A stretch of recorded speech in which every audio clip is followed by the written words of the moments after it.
Сегодня в полтиннике играли две действительно достойные команды – сборные Дальнего Востока и Сибири.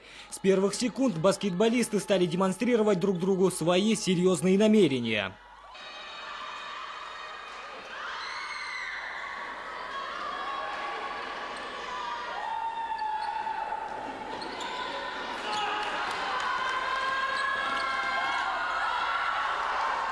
К этой игре обе команды готовились, можно сказать, как на войну. Они задолго до игр имели натянутые отношения.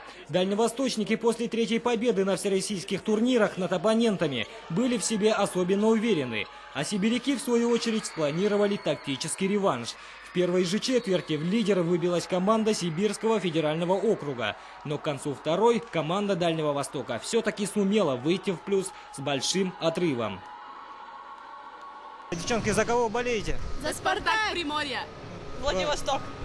ДФО. Ну, вообще, на ваш взгляд, ребята как играют? Как играете? Классно играют, Захватывающе. Да, очень все да, классно. да. Мы их поддерживаем, поэтому, чтобы все еще круче было, все веселее. Да. Да. 3-4. Спартак чемпион! Победит сегодня он! Третья четверть показала отставание сибирской команды в 10 очков, но продуманные атаки и точные броски быстро сравняли счет.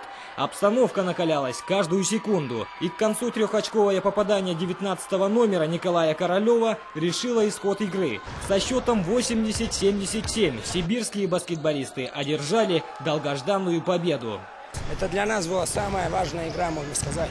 Мы им до этого проиграли все 3 встречи, но также в зарубе в полную. И мы на эту игру настраивались как на войну. И вот, видите, получилось. Спасибо всем, команде, тренерам за то, что нас готовили. Ну и везению тому, что нам помогло. Сибиряки сегодня ликуют.